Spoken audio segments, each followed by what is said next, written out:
जय हिंद साथियों। आज की वीडियो एसएससी जीडी की तैयारी करने वाले उन छात्र छात्राओं के नाम है जिनकी तैयारी थोड़ी कम है या जिनकी तैयारी ठीक है। देखिए, जिनकी तैयारी कम है तो उनकी तैयारी यहां से कंप्लीट हो जाएगी और जिसकी तैयारी ठीक है साथियों वो यहां से क्या कर सकते हैं, रिवीजन कर सकते हैं। यानी कि कंप्लीट रिवीजन करेंगे साथियों हिंदी का, सामान्य ज्ञान का, करंट अफेयर का और रीजनिंग और साथियों मैथ का। यानी कि जैसे आपके इस बार सवाल आएंगे हूबहू साथियों वही क्वेश्चंस लगभग मैंने लिए हैं। तो हिंदी के सबसे पहले आप 20 क्वेश्चंस देखेंगे और आपके एग्जाम में भी 20 क्वेश्चंस आते हैं। मैं अगर कहता हूं साथियों अगर सेम टू सेम यही 20 सवाल आ जाते हैं तो आपका स्कोर कितना रहना चाहिए, आज आप ये साथियों बात मुझे कमेंट सेक्शन में बताएंगे। ठीक है ना साथियों, तो अपने स्कोर को अचीव करने के लिए लग जाइए। पहला सवाल है आपकी स्क्रीन पर कि क्रय का साथियों विलोम क्या होता है, मुझे बताइए। देखिए, अगर हम क्रय की बात करें, क्रय का मतलब होता है कोई चीज खरीदना, खरीदने का विलोम क्या हो जाएगा, बेचना। और बेचना किसको कहा जाता है, विक्रय कहा जाता है। क्रय मूल्य का विलोम विक्रय मूल्य, क्रय का विलोम विक्रय हो जाएगा। दोनों बातें आप लोग ध्यान रखेंगे। उसके बाद देखिए साथियों, उदय का आपसे विलोम पूछा जा रहा है। जैसे कि आपने देखा होगा साथियों सूर्य अस्त, ठीक है ना, यानी कि सूर्य अस्त हो गया।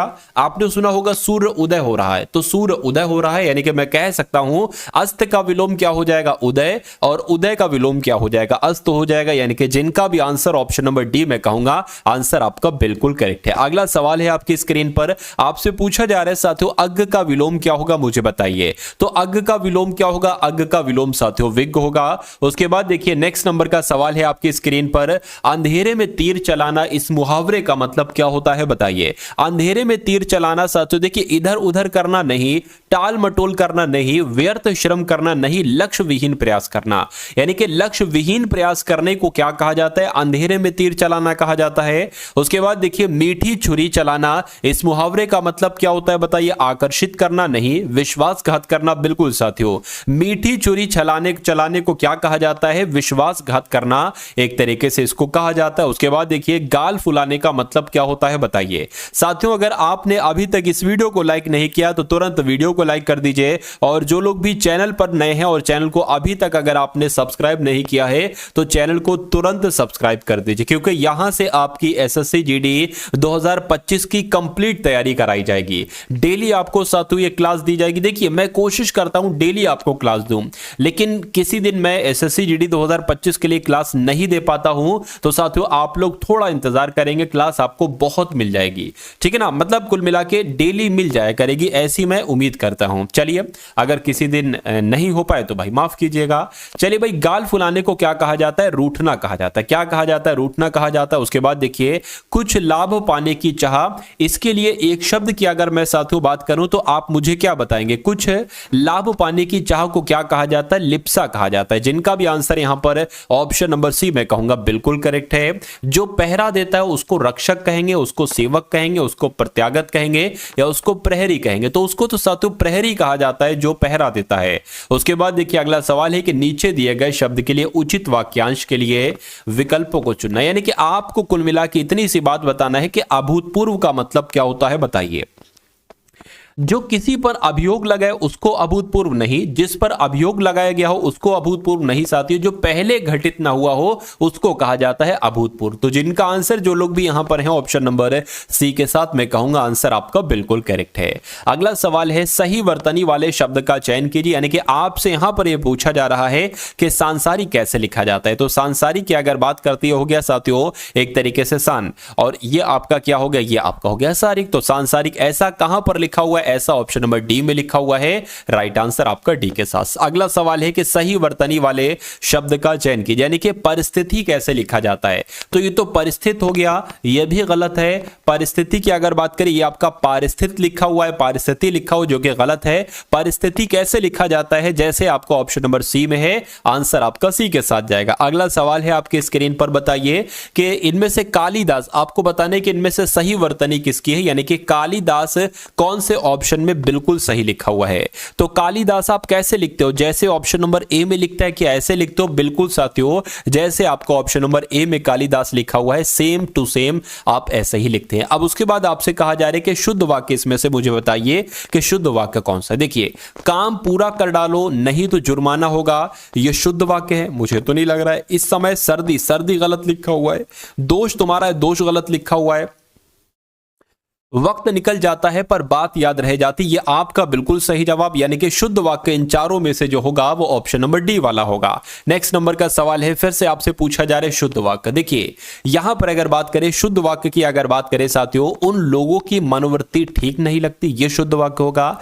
या खुदा की कसम गजब हो गई, नहीं गजब हो गया गलत है। इस लड़की का चाल नहीं, इस लड़की की चाल, ये होना चाहिए। यहां की हवा पानी बहुत खराब है, यहां की हवा पानी बहुत खराब है, ये होना चाहिए। मैं कहूंगा शुद्ध वाक्य आपका जो है वो ऑप्शन नंबर ए वाला है। अगला सवाल है कि इनमें से अशुद्ध वाक्य मुझे बता दीजिए, कौन सा अशुद्ध वाक्य है, बताइए। देखिए, उन्होंने अफवाह फैलाई, ये तो सही लग रहा है। शर्मा जी बुलाए हैं, मुझे मत मारो, ये सही लग रहा है। बुराई से बचो, ये देखिए शर्मा जी बुलाए हैं, ये गलत है। शर्मा जी ने बुलाए हैं, ये होना चाहिए, और शर्मा और जी अलग होना चाहिए था। चलिए, नेक्स्ट नंबर का सवाल है। अब आपके सामने खाली जगह है, आपको बताना है कि इस खाली जगह में यहां पर वाला कौन सा शब्द आएगा, बता दीजिए। तो यहां पर साथियों क्या आपका सही जवाब हो सकता है? देखिए और बताइए सही जवाब क्या है। देखिए, हमने अपने सामान्य की स्वयं देखभाल करनी चाहिए। सामान्य थोड़ी ना आएगा, सामान यहां पर आना चाहिए। और सामान कैसे लिखा जाता है? जैसे आपको ऑप्शन नंबर बी में लिखा हुआ है, यानी कि हमें अपने सामान की स्वयं देखभाल करनी चाहिए। नेक्स्ट नंबर का सवाल है कि प्रकृति कुपित होकर अपना रूप दिखाती है, इस स्थान की पूर्ति उचित शब्द द्वारा कीजिए। तो यहां पर अगर बात करें साथियों, देखिए प्रकृति कुपित होकर अपना रूप दिखाती है, ठीक है ना। तो अपना कैसा रूप दिखाएगी? अपना साथियों विनाशकारी रूप दिखाएगी। तो यहां पर आपका आंसर जो जाएगा वो ऑप्शन नंबर डी के साथ जाएगा। अगला सवाल है आपकी स्क्रीन पर कि कैंसर रोग बड़ा दुस्साध्य है, ये होना चाहिए, या दुर्साध्य है, ये होना चाहिए, दुस्साध्य या दुस्साध्य है, क्या होना चाहिए? क्या होना चाहिए? तो मैं कहूंगा यहां पर अगर बात करें कि कैंसर रोग बड़ा दुस्साध्य है, ये जो ऑप्शन नंबर डी में है ना साथियों, ये यहां पर बिल्कुल सही तरीके से आ जाएगा। उसके बाद देखिए, अग्नि का पर्यायवाची इसमें से कौन सा नहीं है साथियों, मुझे बता दीजिए फटाफट कमेंट करके। साथियों, अगर बात करें आपकी जो परीक्षा है एसएससी जीडी की, देखिए एसएससी जीडी 2025 की जब हम बात करते हैं तो आपकी जो परीक्षा है वो लगभग साथियों जनवरी महीने में शुरू हो जाएगी। यानी कि आपके पास जो समय है वो सिर्फ दिसंबर 2025 तक का है, ठीक है ना। तो साथियों जितने भी अभी दिन बचे हैं, जितने भी अभी महीने बचे हैं, अगर आप लगकर क्या डट कर साथियों तैयारी कर लेते हैं चैनल से, तो मेरा वादा है साथियों आपसे कि आपको कोई माई का लाल इस एग्जाम में पछाड़ नहीं सकता, ठीक है ना। यानी कि अगर बात करें एग्जामिनर हिंदी के कहीं से क्वेश्चन उठा कर देते, जो सिलेबस आपका है ऑफिशियल सिलेबस मैं आपको पूरा कंप्लीट करवा दूंगा। मैथ का कहीं से उठाकर क्वेश्चन दे दे, रीजनिंग का चाहे जितना कठिन क्वेश्चन देंगे, मैं सब कुछ आपकी तैयारी करवाऊंगा। यानी कि मेरा एक टारगेट है, मेरा टारगेट साथियों क्या है? मेरा टारगेट यह है साथियों कि आपका हिंदी में 20/20 आए, यानी कि 20 सवाल बिल्कुल सही करके आओ। मेरा मानना यह है कि इंग्लिश रीजनिंग की अगर बात करें 20 में से 20 आप बिल्कुल सही करके आओ। मैथ की बात करें 20 में से आप 20 बिल्कुल सही कर, क्योंकि ये आपका तरीका है। एसएससी जीडी में सिलेक्शन लिया जाता है इसी रणनीति के आधार पर, यानी कि 60 क्वेश्चन में से अगर आप 60 क्वेश्चन सही कर देते हैं, अरे मैं 60 नहीं मानता, मैं मान लेता हूं साथियों ये तकरीबन साथियों 57 क्वेश्चन मान लेता हूं, मान लीजिए 19 आप कर पाए। लेकिन जीएस की अगर बात करें, जीएस के साथियों जो आपके 20 सवाल आएंगे, मान लीजिए साथियों 15 सवाल आपने सही कर दिए, अरे 14 मान लेता हूं, इतनी तैयारी मैं आपको करवा दूंगा कि 14-15 सवाल आपके बिल्कुल सही हो जाए। अब यहां पर कितना टारगेट बैठता है? यहां पर आपका साथियों 71 का बैठता है। तो अगर 80 में से क्या 80 में से साथियों 71 सवाल अगर आप सही करके आ जाते हैं, तो कोई माई का लाल या कोई एग्जामिनर ऐसा नहीं है जो आपको फेल कर दे, आपका फाइनल लिस्ट में ना हो। और 71 सवाल अगर आप सही करके आ जाते हैं साथियों, तो ये समझ लीजिए फिर आपको टेंशन वगैरह लेने की जरूरत नहीं है। और मैं चाहता भी यही हूं, एग्जाम ऐसे दो, तैयारी ऐसे दो कि कट ऑफ की बार बार वीडियो देखने ना पड़े। एक एग्जाम दो, उसमें ही आपका नाम आ जाए, ठीक है ना। लेकिन आपको एक शर्त है, आपको डेली 1 घंटा साथियों मुझे देना होगा। जो भी हमारी क्लास होती है 50, 55, 60 मिनट की।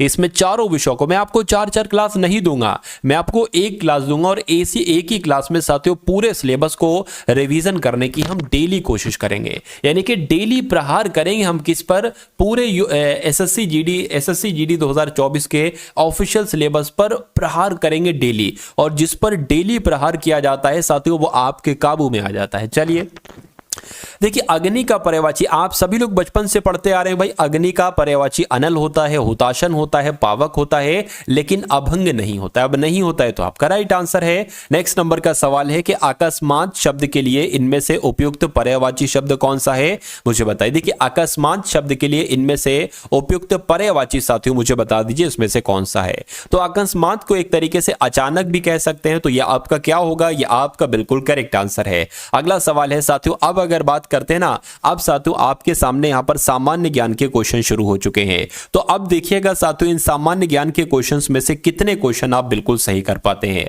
मैंने सामान्य ज्ञान के 20 सवाल लिए हैं और 20 में से 11 से 12 प्रश्न आपको बिल्कुल सही करना है। भारत का राष्ट्रीय पंचांग किस पर आधारित है, तो आपको मालूम होना चाहिए साथियों शक संवत पर आधारित है। सवाल अगर पूछा जाए कि भारत का राष्ट्रीय पंचांग किस पर आधारित है, तो शक संवत पर आधारित है। उसके बाद देखिए, निम्नलिखित में से किस नृत्य में महिलाएं तोते की भांति नृत्य करती हैं, तो किसकी बात चल रही है साथियों, सुवा की बात चल रही है। यानी कि जो सुवा नृत्य है ना, इसमें महिलाएं जो है साथियों ये तोते की भांति, तोते की तरह नृत्य करती हैं। यक्षगान किस भारतीय राज्य का एक तरीके से लोक नृत्य है, मुझे बताइए। तो ये कहां पर साथियों क्या किया जाता है, ये तो कर्नाटक का लोक नृत्य है। आंसर जिनका भी ऑप्शन नंबर ए है मैं कहूंगा बिल्कुल करेक्ट है।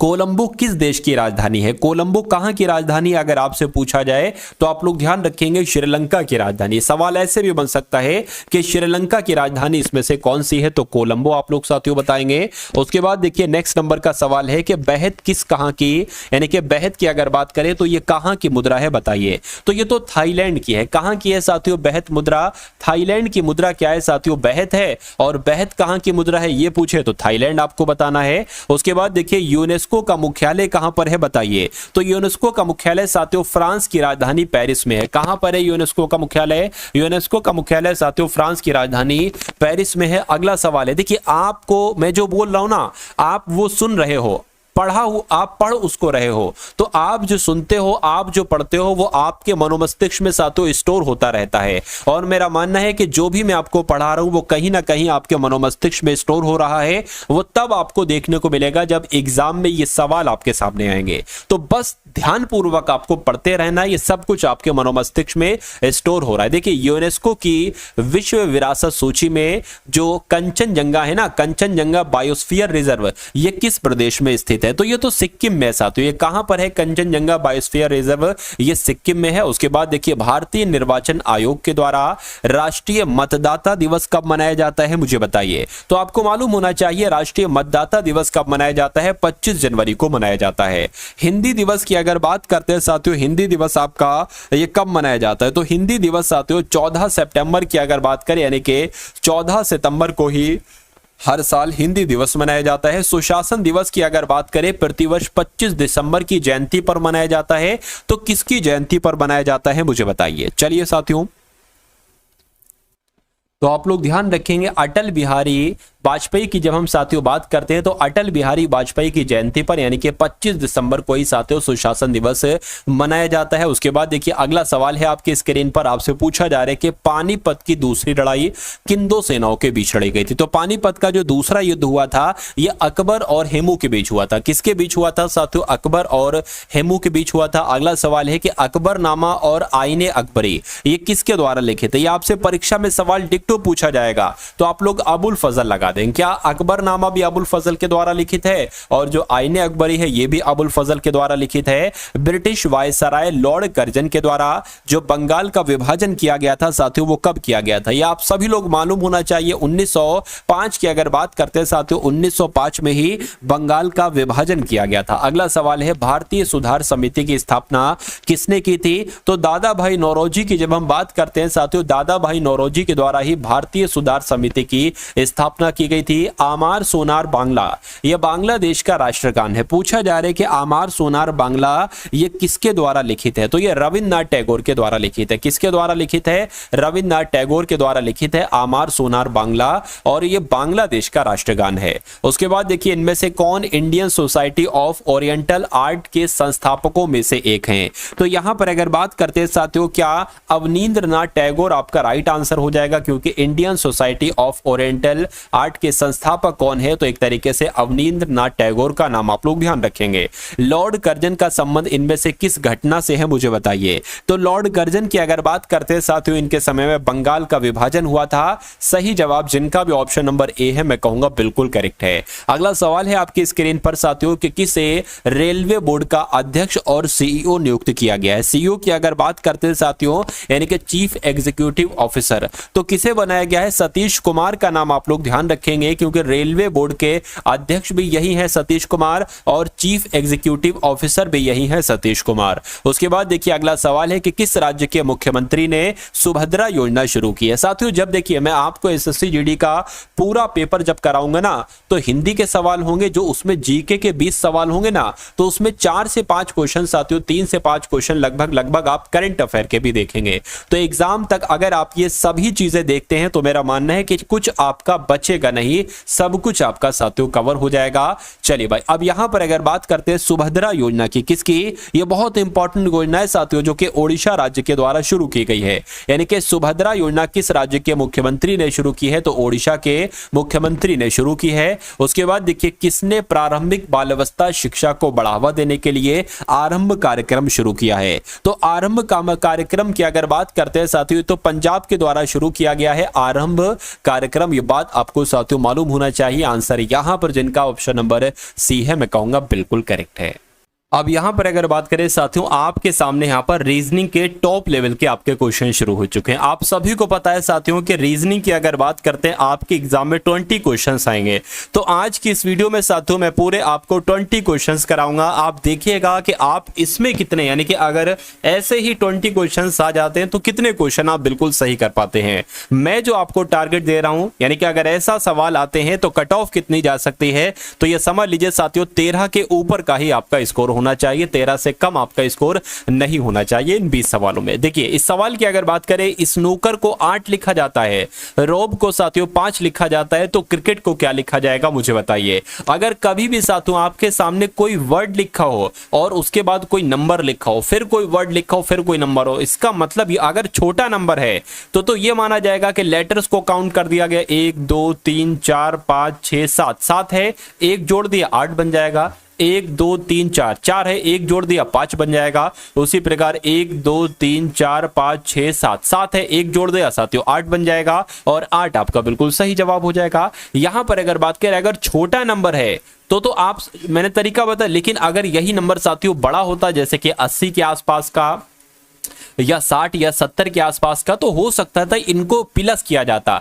जैसे कि 19 प्लस 14 प्लस 15 प्लस 15 ऐसे करके। या अगर मान लेते नंबर बहुत बड़ा होता 300 400, तो हो सकता था ठीक है ना, इनको गुणा किया गया, लेकिन फिर तो बहुत बड़ा नंबर चला जाता। अगला सवाल है आपकी स्क्रीन पर, देखिए और मुझे बताइए कि आपका सही जवाब क्या हो सकता है। कि निम्नलिखित शब्दों के अक्षरों में एक समूह 3 से अधिक स्वर नहीं होने चाहिए। यानी कि जितने वर्ड आपको दिख रहे हैं अक्षरों में, एक समूह में से 3 से अधिक स्वर नहीं होने चाहिए। निम्नलिखित में से कौन इस नियम का पालन नहीं करता है? देखिए यहां पर अगर बात करते हैं साथियों, कितने 3 से अधिक स्वर ना हो, 3 हो, 2 हो, 1 हो। यहां पर देखिए 1 स्वर, ठीक है ना, और 2 स्वर। स्वर क्या होते हैं? स्वर मतलब वोवेल, यानी कि ए ई आई ओ यू, ये क्या हो गए? ये साथियों स्वर हो गए। ये साथियों क्या हो गए? ये साथियों आपके वोवेल हो गए। ठीक है, तो देखिए एक हो गया, 2 हो गया, यानी कि इसमें तो 2 स्वर आए हैं। ठीक है, 3 से ज्यादा ना हो ये कहा जा रहा है। अगर 3 से ज्यादा होगा ना, वही आपका आंसर होगा। देखिए 1 स्वर, 2 स्वर, 3 स्वर, यहां पर 3 स्वर हो गए। 3 से ज्यादा ना हो, जो 3 से ज्यादा जिस वर्ड में होंगे ना, वो आपका आंसर होगा। 1 स्वर और उसके बाद 2 स्वर, 3 स्वर, यहां पर भी 3 स्वर हैं। 1 स्वर, 2 स्वर, 3 स्वर, 4 स्वर, तो मैं कह सकता हूं यहां पर आपके 4 स्वर हो गए। 4 स्वर हो गए तो यह आपका बिल्कुल सही जवाब हो जाएगा। उसके बाद देखिए अगला सवाल है कि एक पिता ने अपने पुत्र के जन्म दिवस पर कुछ लड़के और लड़कियों को बुलाया। लड़कों की संख्या लड़कियों से 2 कम थी। क्या साथियों कहा जा रहा है? ध्यान से देखिएगा, पिता ने सभी लड़कों को 10 रुपए और सभी लड़कियों को 20 रुपए स्वरूप दिए। यदि कुल 280 रुपए खर्च हुए तो लड़कों की संख्या आपसे यहां पर पूछी जा रही है साथियों। तो सवाल को बहुत ध्यान से आपने पढ़ा। अब यहां पर अगर बात करते कैसे इस सवाल को करेंगे अगर ये सवाल आपके एग्जाम में आ जाता है। अब देखिए यहां पर साथियों हम मान लेते हैं लड़कों की संख्या जो है वो x है। क्या अगर हम साथियों यहां पर ये मान ले कि जो लड़कों की संख्या है वो x है और लड़कियों की अगर बात करते हैं साथियों के लड़कियों की संख्या क्या है, तो ये भी मैं आपको बता देता हूं। लड़कियों की संख्या मान लेते x+2 है। क्यों? क्योंकि यहां पर कहा गया है ना साथियों कि एक पिता ने अपने पुत्र के जन्म दिवस पर कुछ लड़के और लड़कियों को बुलाए। ठीक है, लड़कों की संख्या लड़कियों से 2 कम है, यानी कि लड़कियों से 2 कम है। ये भी मैं कह सकता हूं लड़कियों की संख्या 2 ज्यादा है।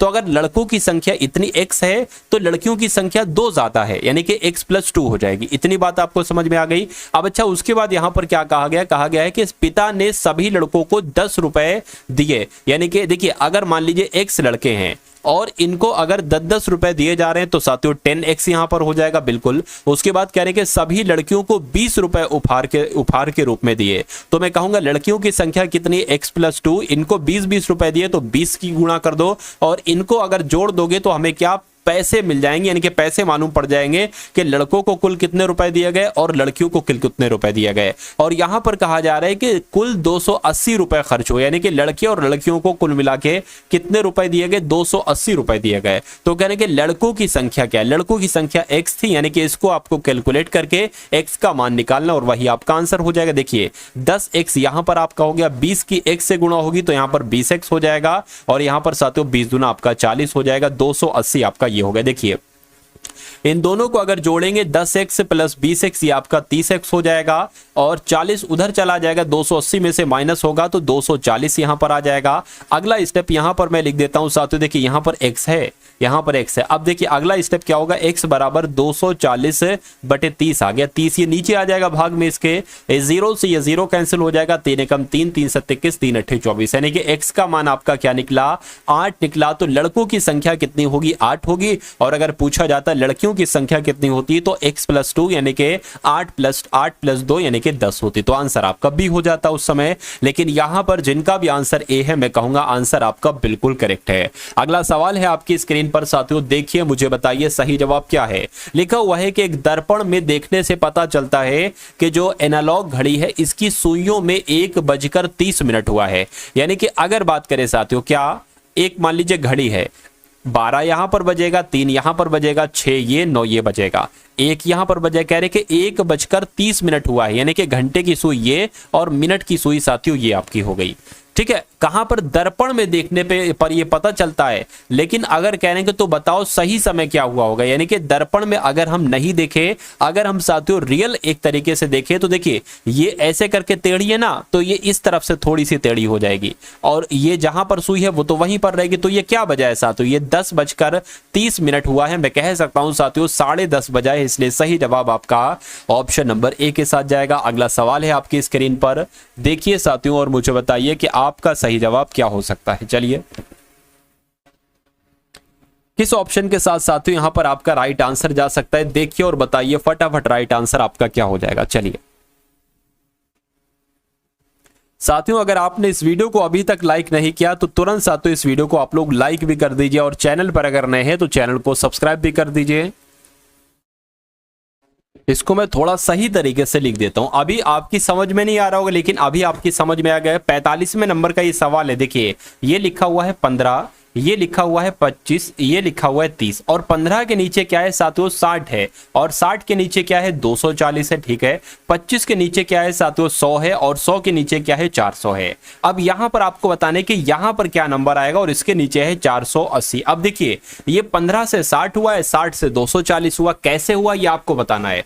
25 से 100 हुआ है, 100 से 400 हुआ, कैसे हुआ है ये आपको बताना है। अब 30 से यहां पर क्या होगा, बस इतनी सी बात आपसे यहां पर पूछी जा रही। देखिए अगर हम साथियों साथियों 15 की गुणा 4 से कर दे तो 15 चौक 60 हो जाएगा, और अगर 60 की गुणा साथियों 4 से कर दे तो 240 हो जाएगा। अरे भाई 6 चौक 40 हो गया, ठीक है, 6 चौक 24 हो गया और 0 का 0 लगा दो। उसी प्रकार यहां पर साथियों अगर हम 25 की गुणा 4 से कर दें तो 100, और 100 की गुणा साथियों 4 से कर दे तो कितना 400, यानी कि अब 30 की अगर गुणा 4 से कर देते साथियों 4 3 12 यानी कि 120 आ जाएगा, और 120 की गुणा 12 से कर देते यानी कि 12 चौक 48 तो 480 आ जाएगा। तो मैं कहूंगा 120 हमारा बिल्कुल सही जवाब हो जाएगा। और जो लोग भी यहां पर हैं ऑप्शन नंबर सी के साथ, मैं कहूंगा आपका आंसर यहां पर साथियों बिल्कुल करेक्ट है। साथियों पूरे 20 क्वेश्चन देखिएगा, कितने पूरे 41वें नंबर से सवाल आपके शुरू है रीजनिंग के, और 60 तक चलेंगे, और उसके बाद साथियों मैथ के क्वेश्चंस को भी हम लोग देखेंगे, ठीक है ना। चलिए यहां पर अगर बात करें, एक आदमी अपने घर से यात्रा शुरू करता है और वो 5 किलोमीटर उत्तर की तरफ जाता है। तो मान लेते हैं साथियों ये 5 किलोमीटर उत्तर की तरफ चला गया,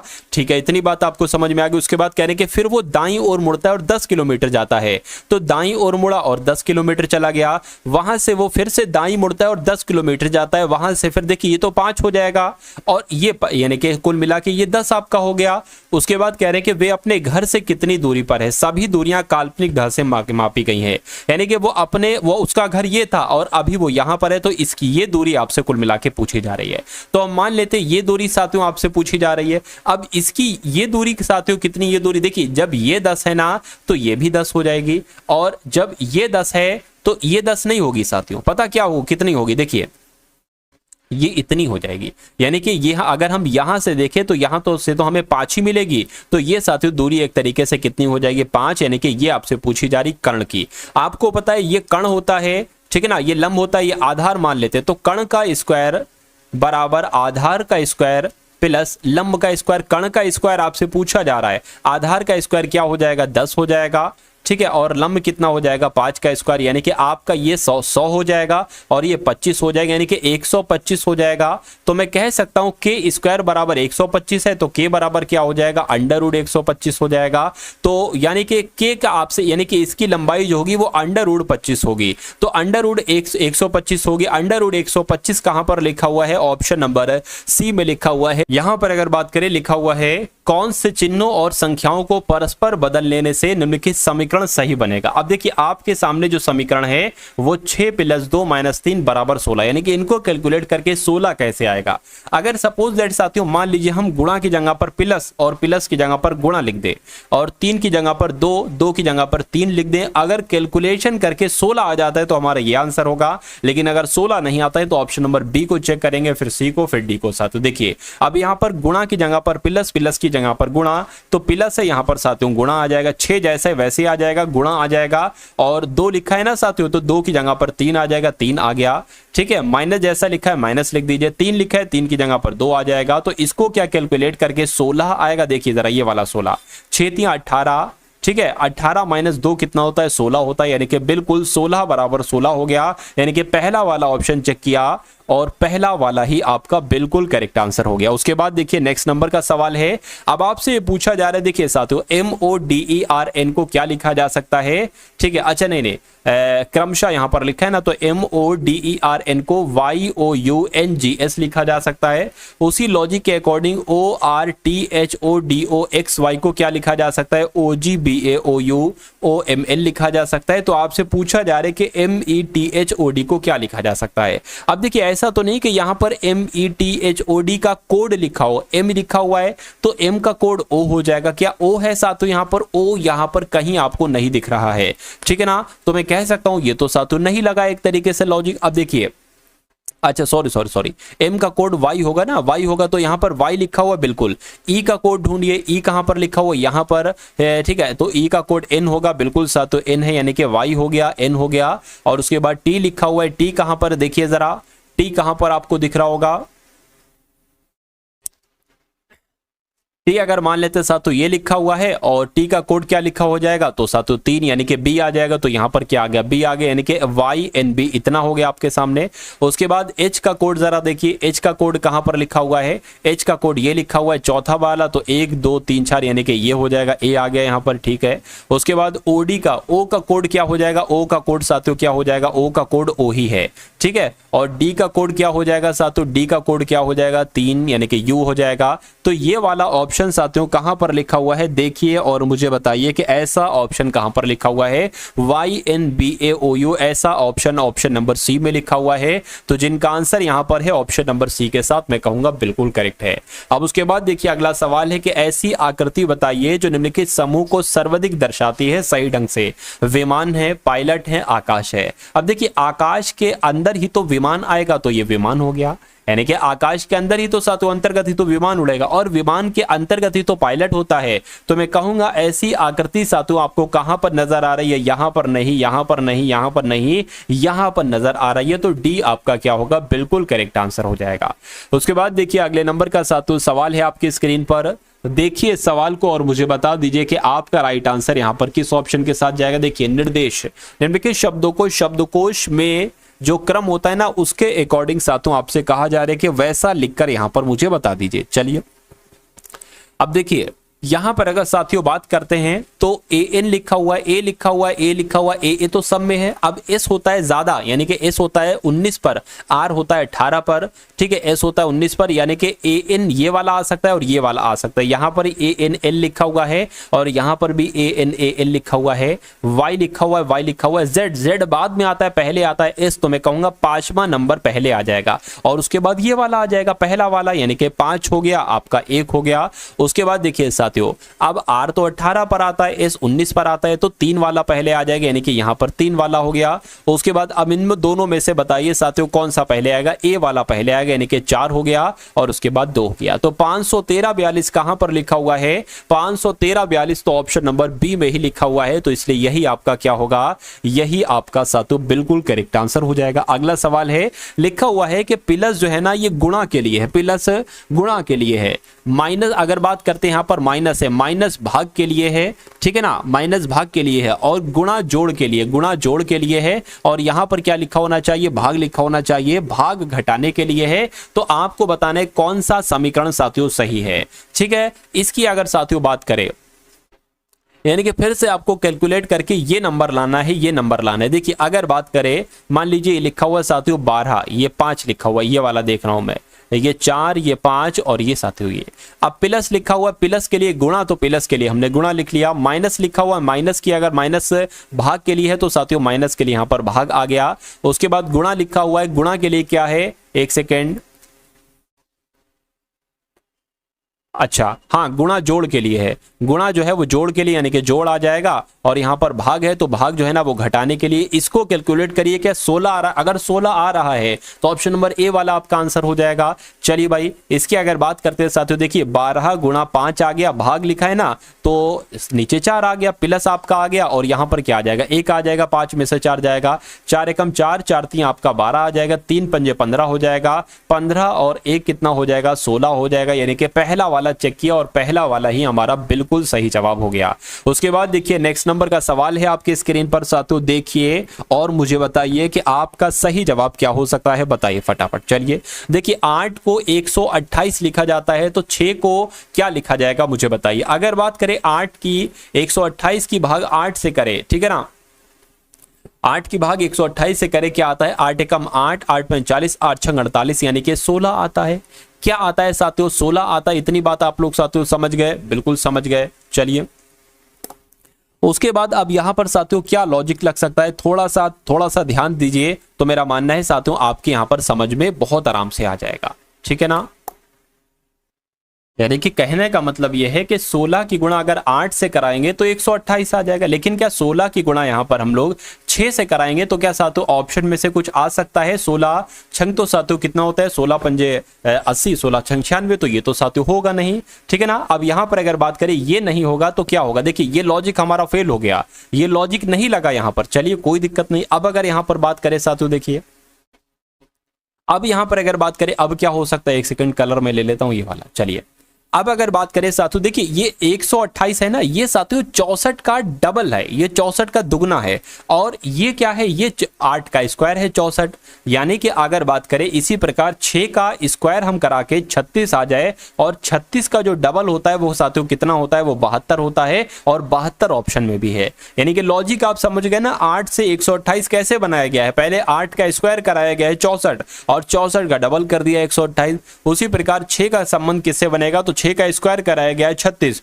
और 36 का डबल कर दिया गया 72 बन जाएगा। तो उम्मीद करता हूं ये सवाल, ये लॉजिक आपकी समझ में आ चुका होगा। उसके बाद देखिए LACK को क्या लिखा गया है, 396 लिखा गया है, ठीक है ना। उसके बाद लिखा हुआ है BACK को क्या लिखा जा सकता है, मुझे बताइए। मैंने आपको अभी बताया था कि अगर कोई वर्ड लिखा हो और कोई बड़ा सा नंबर हो तो उसका मतलब ये तो होगा नहीं 12 + 1 + 3 + 11, ये तो होगा नहीं, उसमें गुणा हो रही होगी। तो 12 × 1 × 3 × 11।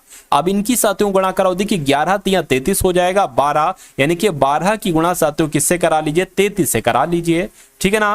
12 × 3 आपका 36, 12 × 3 आपका 36, 6 आ गया, 9 आ गया, 3 आ गया, बिल्कुल साथियों 396 आ गया। अब मैं कह सकता हूं कि 2 × 1 × 3 × 11, यानी कि 11 × 3 = 33, 33 दूना कितना हो जाएगा, 66 हो जाएंगे। तो 66 आपका बिल्कुल सही जवाब हो जाएगा, जिनका आंसर यहां पर ऑप्शन नंबर ए मैं कहूंगा आंसर आपका साथियों बिल्कुल करेक्ट है। अब उसके बाद आपको बताना है कि जैसे 36 से यहां पर 50 बनाया गया है, उसी प्रकार 64 से यहां पर क्या बनाया जा सकता है, 82, 78, 72 या 70। फटाफट आंसर आप लोग का यहां पर आना चाहिए। देखिए अगर बात करें साथियों 36 की और किसकी, और 50 की, देखिए अगर हम इसको साथियों 6 का स्क्वायर मान ले तो क्या ये हमारा 7 का स्क्वायर हो सकता है, बिल्कुल, बस एक एक्स्ट्रा है। अरे भाई 6 का स्क्वायर 36 होता है, 7 का स्क्वायर 49 होता है, लेकिन एक घटाना पड़ेगा आपको। चलिए कोई दिक्कत नहीं। ये होता है साथियों 8 का स्क्वायर, यानी कि क्या यहाँ पर 9 का स्क्वायर करेंगे, बिल्कुल साथियों 9 का स्क्वायर कितना होता है, 9 का स्क्वायर 81 होता है। एक घटाने की बात चल रही है साथियों, सॉरी एक घटाना थोड़ी ना, एक बढ़ाना है यहाँ पर। अरे 7 का स्क्वायर 7 7 49, एक बढ़ाया गया है यहाँ पर, तो एक इसमें हमें बढ़ाना पड़ेगा, यानी कि यहाँ पर जो नंबर आएगा वो 82 आ जाएगा। 9 में 81 + 1 82 हो गया। और 82 कौन से ऑप्शन में है, ऑप्शन नंबर ए वाले में है। तो ये आपका बिल्कुल करेक्ट आंसर है। नेक्स्ट नंबर का सवाल है आपकी स्क्रीन पर, देखिए और मुझे बताइए कि आपका राइट आंसर यहाँ पर किस ऑप्शन के साथ जा सकता है। चलिए, कहने कि ऊष्मा का संबंध जैसे कैलोरी से है वैसे ही ध्वनि का संबंध किससे होगा, नॉट से, डेसिबल से, रिक्टर से या साथियों जूल से, बताइए। देखिए ऊष्मा का मात्रक क्या है, ऊष्मा का मात्रक कैलोरी है। तो ध्वनि का मात्रक क्या होता है, ध्वनि का मात्रक साथियों डेसिबल होता है, इसलिए सही जवाब आपका ऑप्शन नंबर बी हो जाता है। अब उसके बाद देखिए अगले नंबर का साथियों सवाल है। इस क्वेश्चन की अगर बात करें, क्वेश्चन अच्छा है, बड़े शानदार एक तरीके का क्वेश्चन है। तो इस क्वेश्चन की अगर बात करें साथियों, देखिए और फटाफट मुझे बता दीजिए कि आपका राइट आंसर यहां पर किस ऑप्शन के साथ जाएगा। चलिए देखिए, यहां पर अगर साथियों बात करें ABCDEF, यानी कि 6 लोग हैं, यानी कि 6 लोग हैं, 3 व्यक्ति प्रति पंक्ति के अनुसार 2 पंक्तियों बैठे, यानी कि 2 पंक्ति यहां पर बताई गई हैं, एक पंक्ति ये और एक पंक्ति ये। एक पंक्ति में 3 लोग बैठे हैं और दूसरी पंक्ति में कितने लोग बैठे हैं, 3 लोग बैठे हैं, कुल मिला के 6 लोग हैं, ये यहां पर बताया गया है। उसके बाद क्या है कि ई किसी भी पंक्ति के अंत में नहीं बैठा, यानी कि ई कहां पर बैठेगा, ई बीच में बैठेगा। ई साथियों यहां पर भी बैठ सकता है और ई यहां पर भी बैठ सकता है। मान लीजिए 1 सेकंड के लिए हमने ई को नीचे बैठा दिया, अगर नीचे बैठाने पर हम आंसर तक पहुंच जाते हैं तो ठीक है, वरना फिर क्या करेंगे, फिर ई को ऊपर बैठा लेंगे। चलिए, ई किसी भी पंक्ति के अंत में नहीं, यानी कि ई ना तो यहां हो सकता, ना यहां हो सकता, ना यहां हो सकता, ना यहां हो सकता, तो यहां पर हमने उसको बैठा दिया। उसके बाद कहने के एफ के बाएं और दूसरे स्थान पर डी है। अब देखिए एफ के बाएं ओर बताया गया। अब देखिए जो यहां पर बैठे ना, यहां पर इनका मुंह इस तरफ है और जो यहां पर बैठे उनका मुंह साथियों इस तरफ है। तो अगर बात करें साथियों, देखिए एफ के बाएं दूसरे स्थान पर, एफ के बाएं दूसरे स्थान पर कौन बताया गया है साथियों, एफ के बाएं दूसरे स्थान पर डी बताया गया। ठीक है, इसको छोड़ दीजिए। कह रहे कि ई का पड़ोसी है सी, क्या ई का पड़ोसी है सी, यानी कि ई का पड़ोसी कौन है, सी है। तो सी यहां पर भी बैठ सकता है, यहां पर भी बैठ सकता है, यहां पर भी सी बैठ सकता है, यहां पर भी सी बैठ सकता है। चलिए उसके बाद कह रहे हैं कि डी के विकर्णवत सम्मुख है, अच्छा, यहां पर कहा गया है कि सी जो है वो सी जो बताया गया है साथियों वो ई का पड़ोसी बताया गया है, और कहा जा रहा है कि जो है सी जो है ना ये डी के विकर्णवत सम्मुख है। यानी कि अगर मान लीजिए साथियों डी को हम यहां पर बैठा दें तो डी का जो होगा ना वो विकर्णवत हो जाएगा। विकर्ण साथियों ये होता है, यानी कि सी हमने यहां पर ही हम बैठा लेंगे। इतनी बात आपको समझ में आ गई। चलिए ठीक है, इसको हम साथियों गायब कर देते हैं। उसके बाद क्या कहा जा रहा है कि एफ का पड़ोसी है बी। एफ का क्या पड़ोसी है साथियों, देखिए अब हम एफ को कहां पर बैठा लेंगे, एफ का पड़ोसी है बी, तो एफ को यहां पर साथियों और बी को यहां पर आप बैठा दीजिए।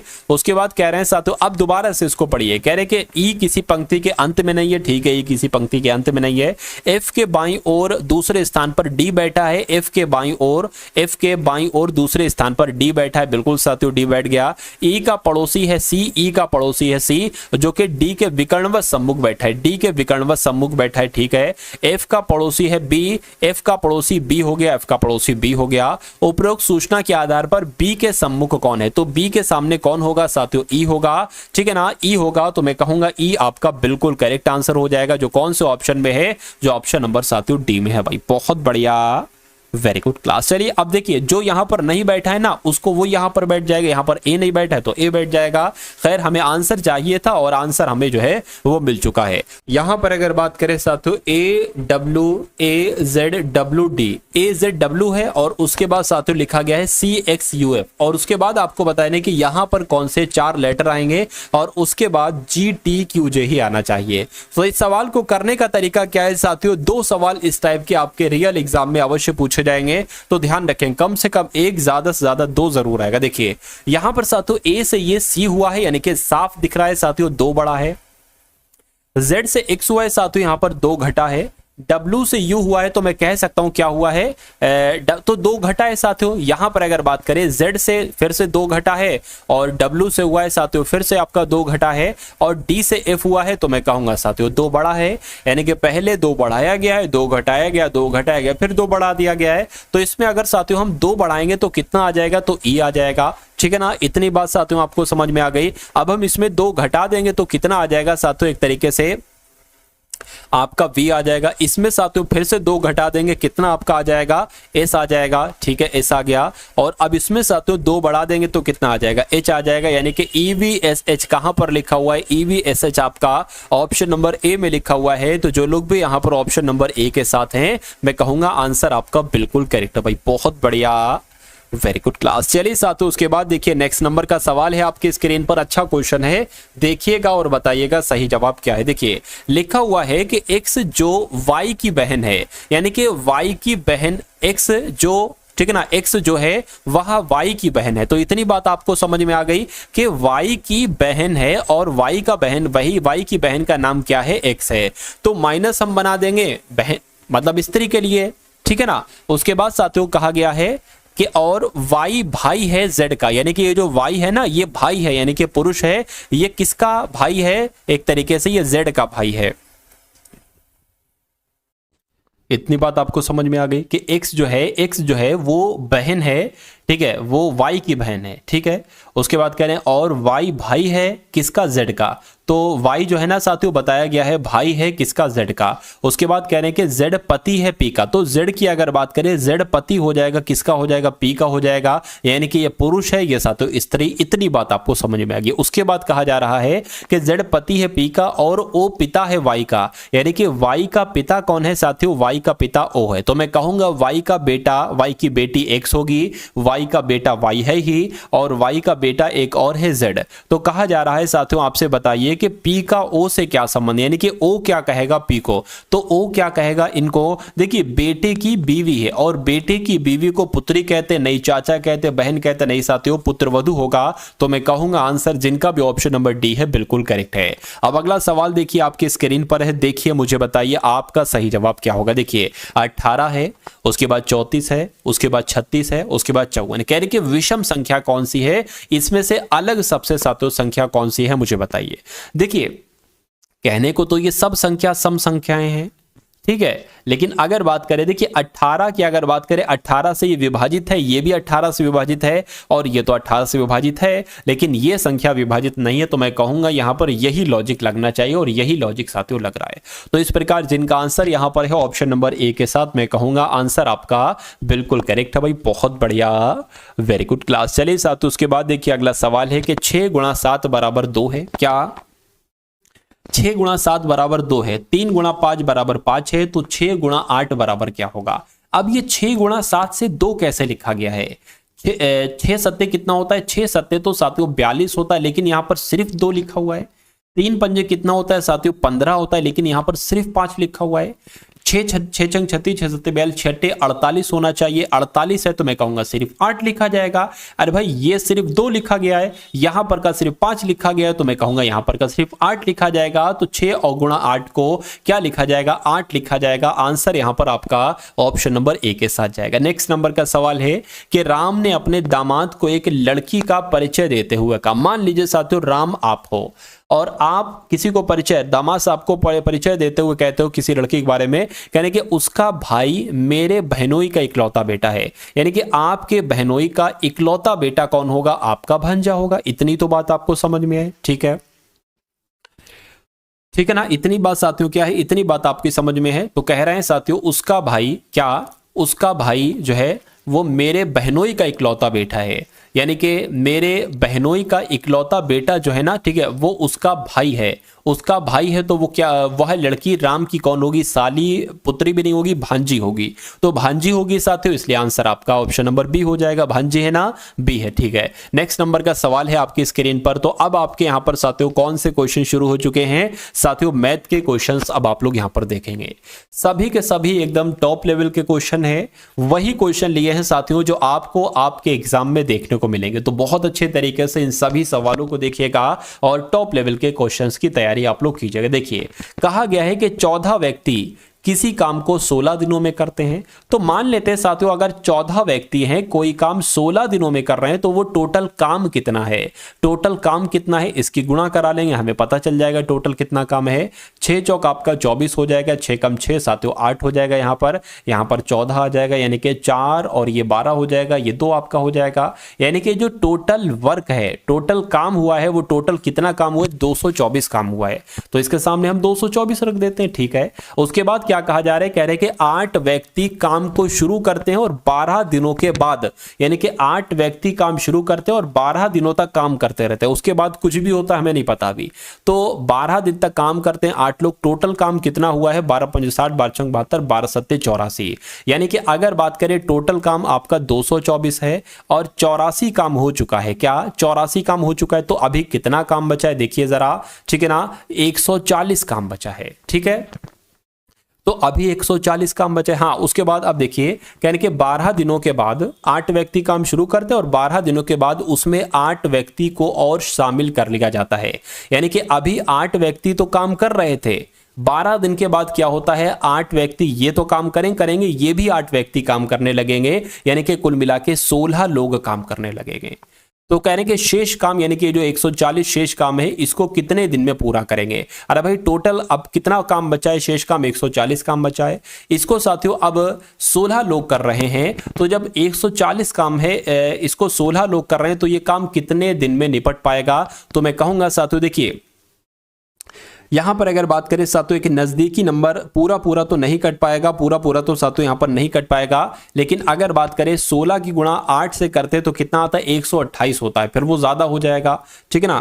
फिर आपका अगर बात करते हैं वो आपका जो है ना वो ज्यादा हो जाएगा, 144 हो जाएगा। तो 8 दिन यहां पर पूरे बच रहे हैं और 8 दिन आपका ऑप्शन में भी है, तो आपका राइट आंसर जो जाएगा वो ऑप्शन नंबर डी 8 दिन के साथ चला जाएगा, ठीक है ना। उसके बाद देखिए नेक्स्ट नंबर का सवाल है आपकी स्क्रीन पर साथियों, देखिए और मुझे बताइए कि आपका राइट आंसर क्या होगा। कहा जा रहा है कि 12,000 रुपए की रकम है, इस पर 9 प्रतिशत प्रति वर्ष की दर से 2 वर्ष के अंत में कितना चक्रवृद्धि ब्याज हो जाएगा।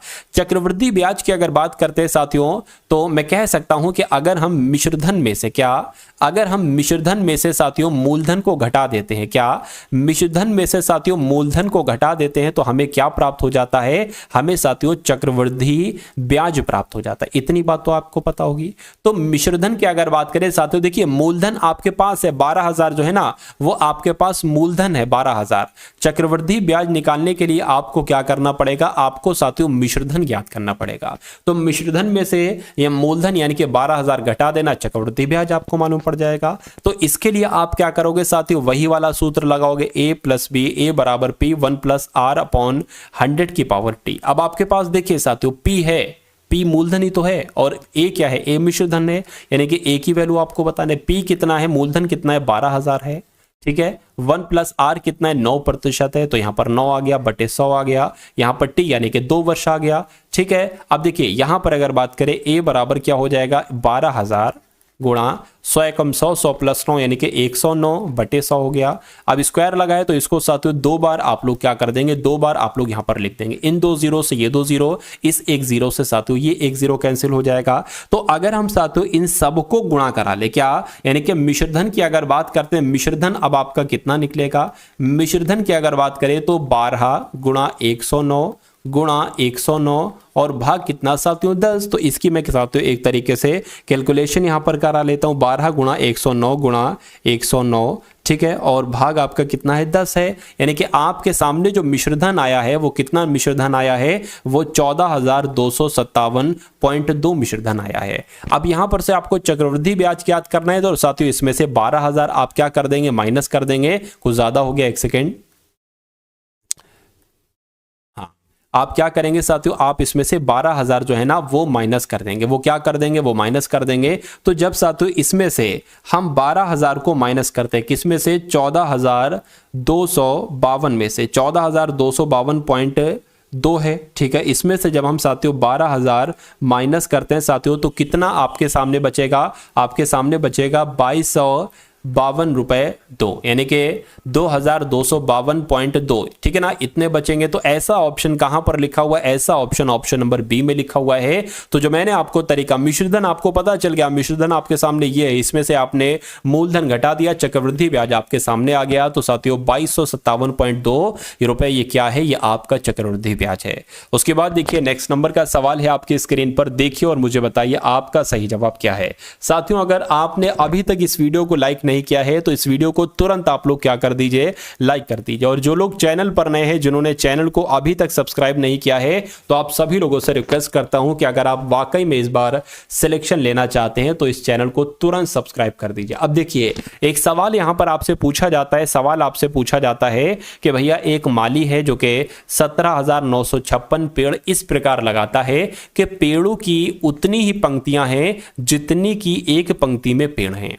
यानी कि मान लीजिए अगर एक पंक्ति में 4 पेड़ हैं तो ये 4 ही पंक्तियां हैं, क्या ये 4 ही पंक्तियां हैं, क्या कहे जा रहे हैं, ये 4 ही पंक्तियां हैं, ठीक है ना। तो इस टाइप का सवाल, ये मतलब इस कॉन्सेप्ट पर कुछ ना कुछ सवाल आता है। माली की जगह कुछ भी हो सकता है, हो सकता हो एक ड्राइवर है वो इतनी गाड़ियां चलाता है, ऐसे करके कुछ भी मतलब पूछा जा सकता है।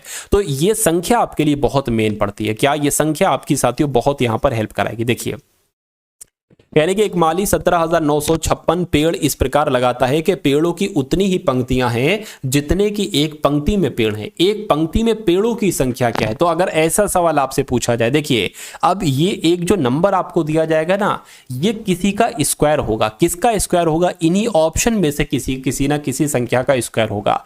बस आपको इतनी सी बात देखना होगी कि ऑप्शन में से ये किस संख्या का स्क्वायर है।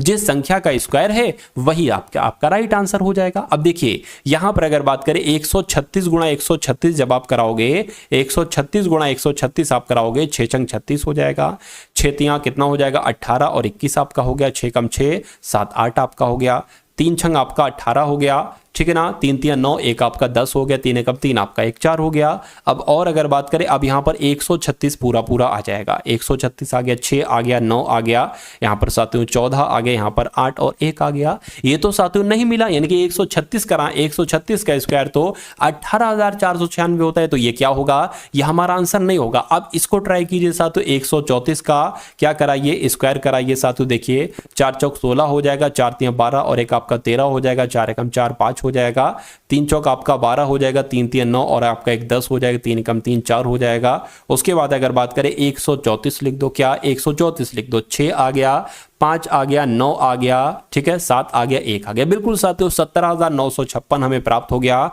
यानी कि 17,956 किस संख्या का स्क्वायर है, 134 का स्क्वायर है। तो आपका राइट आंसर किस ऑप्शन के साथ जाएगा, ऑप्शन नंबर बी के साथ जाएगा। भाई बहुत बढ़िया, वेरी गुड क्लास। अगला सवाल है आपकी स्क्रीन पर, देखिए मुझे बताइए आपका राइट आंसर यहां पर किस ऑप्शन के साथ जाएगा। कहा गया है कि साइमन ने एक साइकिल 6810 रुपए में खरीदी, उसने 13.5% वैट अदा किया, ठीक है, यानी कि वैट यानी कि एक टैक्स होता है एक तरीके का। तो जो 6810 रुपए वो देकर आया, इसमें ही मतलब वो 13.5 रुपए का वो ऐड करके है, इसमें मतलब 13.5 रुपए वैट ऐड है, ऐड अभी और ऐड नहीं करना, इसमें ऑलरेडी ऐड है। तो कहने के साइकिल की सूचीबद्ध कीमत क्या है, यानी कि अगर ये वैट ना होता, 13.5% इसमें ऐड ना होता, तो राशि कितनी होती, तो कीमत कितनी होगी, ये आपसे यहां पर पूछा जा रहा है। तो मैं कह सकता हूं 13.5%, तो इसको मैं ऐसे लिख सकता हूं 113.5%। इसकी वैल्यू कितनी दे रखी है, 6810 दे रखी है।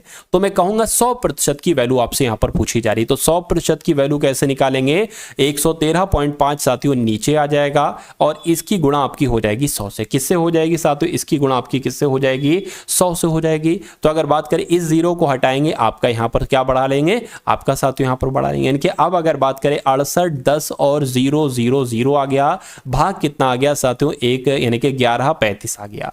तो अब अगर बात करें साथियों, अब देखिए इसको अगर हम कैलकुलेट कराएं तो 5 से कैलकुलेट करा लेते हैं, 5 से कैलकुलेट, देखिए 5 दूना 10 हो जाएगा, भाई 5 दूना 10 हो गया, और फिर से 5 दूना 10 हो जाएगा और 3 जाएगा, 5 सत्ते 35 हो गया। इसकी अगर बात करें 5 छकम 5, 5 3 15 हो गया, 5 छंग आपका 30 हो गया, 5 दूना 10 हो गया, 0 0 0 आ गया, ठीक है ना। अब देखिए, अब आप ये देखिए कि 227 की किससे गुणा करें कि 1300, ठीक है ना, 1362 आ जाए। क्या आ जाए साथियों, 1362 आ जाए। तो थोड़ा सा अगर आप दिमाग लगाएंगे तो साथियों आप सही जगह तक पहुंच जाएंगे। देखिए अगर हम साथियों इसकी 5 से गुणा कराएं, क्या अगर हम इसकी 5 से गुणा कराएं तो देखिए कितना आता है, देखिए डायरेक्ट एकदम कट जाएगा, 5 सत्ते आपका 35 हो जाएगा, 5 दूना 10 13 हो गया, 5 दूना 10 11 हो गया, 1135 आया, हमें 1300 चाहिए, तो एक और बढ़ाओ, ठीक है ना। क्या बढ़ाओ, यानी कि 227 की गुणा किससे करा लो, 6 से करा लो। क्या किससे करा लो, 6 से करा लो। एक बार देखिए 6 छंग 36, 6 सत्ते 42 हो गया, 6 दूना 12,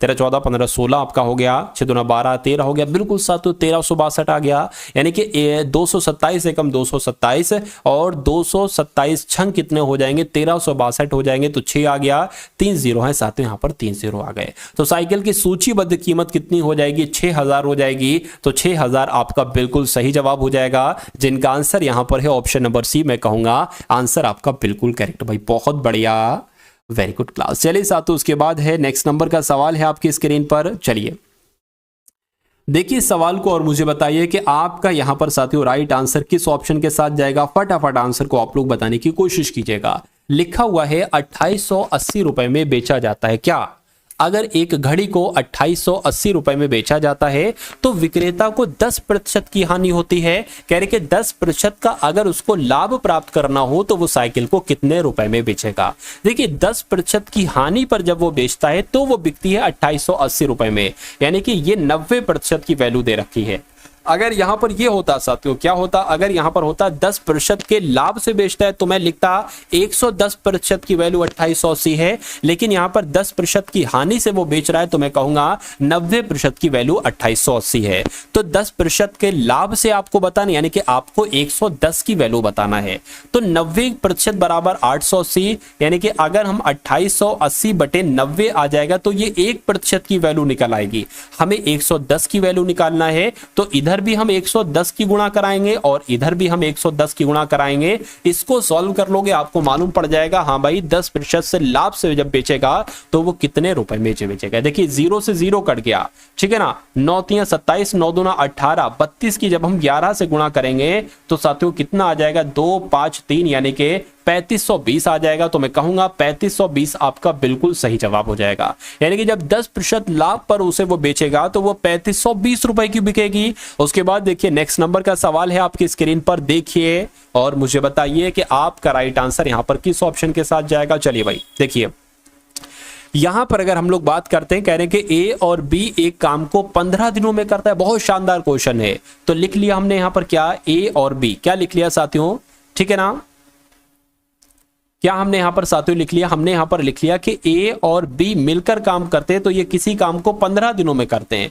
उसी प्रकार कह रहे हैं कि बी और सी की अगर किसी काम को करते हैं तो ये कितने दिनों में करते हैं, ये साथियों 10 दिन में करते हैं। और कहने कि अगर ए और सी किसी काम को करते हैं तो कितने दिन में करते हैं, ठीक है ना, कितने दिन में करते हैं, 12 दिन में करते हैं। तो कह रहे कि अगर ए प्लस बी प्लस सी यानी कि तीनों मिलकर काम करेंगे तो कितने दिन का समय लगेगा, इतनी सी बात आपसे यहां पर पूछी जा रही। अब देखिए यहां पर अगर बात करें एक ऐसा नंबर ले लेंगे जो कि तीनों के पहाड़े में है, तो मैं कहूंगा 60 वो नंबर है। 15 चौक 60, 10 छंग 60 और 12 चौक 48, 12 पंजे 60। इतनी बात आपको समझ में आ गई, कोई दिक्कत नहीं है, समझ में आ गई अगर अच्छी बात है। अब देखिए यहां पर अगर बात करें ये क्या है, ये नंबर, ये टोटल काम है। टोटल काम कितना है, 60 है। चलिए अब देखिए एक बात मैं आपको यहां पर बतलाता हूं। अब यहां पर देखिए 2 बार ए है, एक ये ए है और एक ये ए है, ठीक है ना, एक ये ए है और एक साथियों ये ए है, ये एक बी है, एक बी ये है, एक ये सी है, एक ये सी है। तो मैं इसको लिख सकता हूं टोइज ऑफ यानी कि 2 ब्रैकेट में ए प्लस बी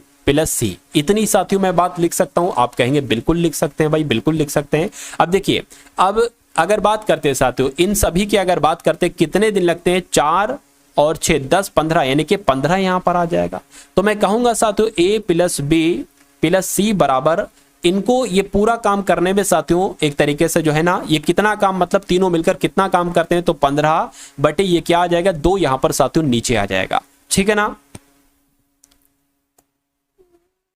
15 बटे 2 यानी कि तीनों एक दिन में कितना काम करते हैं, 15 बटे 7 काम, 15 बटे 2 काम करते हैं। यानी कि एक दिन का काम ये है, तीनों मिलकर एक दिन में 15 बटे 2 काम करते हैं और टोटल काम 60 है। यानी कि अगर टोटल काम 60 है और तीनों लोग मिलकर 15 बटे 2 काम करते हैं तो देखिए ये 2 ऊपर चला जाएगा, यहां से हट जाएगा, 15 एकम 15, 15 चौक 60 हो जाएंगे, 4 दूना 8 हो जाएगा। यानी कि तीनों मिलकर अगर काम करेंगे तो 8 दिन में काम होगा साथियों। 8 दिन आपका बिल्कुल करेक्ट आंसर हो जाएगा, जिनका आंसर यहां पर डी, मैं कहूंगा आंसर आपका बिल्कुल करेक्ट है। अगला सवाल है आपकी स्क्रीन पर, देखिए और मुझे बताइए कि आपका राइट आंसर यहां पर साथियों किस ऑप्शन के साथ जाएगा, फटाफट आप लोग बता दीजिए। कहा जा रहा है कि 3 से आरंभ होने वाली और 5 से समाप्त होने वाली 4 अंकों की महत्तम यानी कि सबसे बड़ी और लघुत्तम यानी कि सबसे छोटी संख्याओं के बीच अंतर आपको बताना है। देखिए यानी कि अगर आपसे शुरू में यानी कि एक ऐसी संख्या जिसके शुरू में 5 आए, शुरू में साथियों कितना आए, 3 आए और अंत में क्या आए, अंत में 5 आए, और ऐसी सबसे एक तरीके से क्या महत्तम संख्या पूछी जा रही। तो यहां पर साथियों क्या आ जाएगा, 9 आ जाना चाहिए, यानी कि 3995 हो गई। एक मैक्सिमम ऐसी सबसे बड़ी संख्या यह है कि जिनके शुरू में 3 और 5 आए, और कहने के इस सबसे छोटी भी यही बताइए, यानी कि जिसके शुरू में साथियों 3 आए और अंत में 5 है। तो यहां पर 0 0 लेना पड़ेगा, सबसे छोटी यही है, ठीक है। अब इन दोनों का अंतर आपसे कहा गया, तो इन दोनों का जब आप अंतर कराएंगे यानी कि 3995 की अगर माइनस आप कराते हैं साथियों इनसे, तो क्या बचेगा, 0 आ गया, 9 आ गया, 9 आ गया, यानी कि 990 बचेगा। तो 990 आपका राइट आंसर हो जाएगा। क्वेश्चन बहुत शानदार था और आपके एग्जाम में साथियों ये अवश्य पूछा जाएगा। उसके बाद देखिए अगला सवाल है, कह रहे कि किसी 2 अंकीय संख्या को, यानी कि 2 अंक की वो संख्या है और कह रहे कि उसके अंकों को उलटकर लिखने पर बनी संख्या का योगफल सदैव जो है ना, मतलब जो अगर जोड़ दिया जाए योगफल सदैव विभाजित होता है, तो किससे विभाजित होता है आपसे पूछा जा रहा है। देखिए कहने का मतलब यह है कि कोई 2 अंक की संख्या है, ठीक है ना, कोई भी साथियों 2 अंक की संख्या, मान लीजिए साथियों 36 2 अंक की संख्या है, तो ये संख्या, ठीक है ना, और उसके अंकों को उलटकर जो बनी नई संख्या यानी कि 6 और 3 यही तो बनेगी साथियों, ठीक है ना। तो इनका योगफल कर दिया है, इनका योगफल कितना हो जाएगा 9 9, यानी कि ये जो योगफल आया है साथियों कहने कि ये योगफल हमेशा किससे विभाजित होगा, 2 से नहीं 3 से हो जाएगा, 7 से नहीं होगा, 11 से साथियों हो जाएगा। मतलब इनके कहने का मतलब ये है कि यहां पर तो मैंने 3 6 और 6 3 लिखा था, आप कोई भी संख्या उठा दो, मान लीजिए आप 2 4 उठा दो और इनके संख्याओं को अगर पलटेंगे तो 4 2 आ जाएगा, इनको अगर आप जोड़ोगे तो 6 6, ये किससे विभाजित होगा, हमेशा 2 से थोड़ी ना होगा, ठीक है ना। कोई संख्या ऐसी है जो 2 से नहीं हो रही, लेकिन हमेशा वो संख्या 11 से जरूर विभाजित होगी। यानी कि कोई दुनिया की कोई भी संख्या आप ले लो, 8 2 ले लो और उसको आप पलट दोगे ना तो 2 8 कर दो, जब आप इनको जोड़ोगे तो कितना आ जाएगा, ये 10 आ गया आपका और यहां पर 11 आ गया, यानी कि ये किससे विभाजित है, ये 11 से विभाजित है। तो कैसी लगी साथियों आपको ये क्लास, इसमें आपने हिंदी देखी, सामान्य ज्ञान देखी, करंट अफेयर देखी, आपने रीजनिंग देखी, आपने मैथ देखे, मैथ के 10 सवाल ही देखे आपने, रीजनिंग के 20 क्वेश्चन देखे। तो क्लास आपको कैसी लगी एक बार कमेंट सेक्शन में जरूर बताइएगा। अगर आप चाहते हैं साथियों एसएससी जीडी में फाइनल सिलेक्शन लेना तो इस वीडियो को तो लाइक कर दीजिए, इस चैनल को भी सब्सक्राइब कर दीजिए। एसएससी जीडी की डेली आपको एक क्लास दी जाएगी। मेरा मानना है कि एग्जाम तक अगर वो एक क्लास आपने अपने मनोमस्तिष्क में स्टोर कर ली, उसको सिर्फ देख लिया तो आपका एग्जाम निकलना तय है, रैंकर्स की श्रेणी में आप आओगे।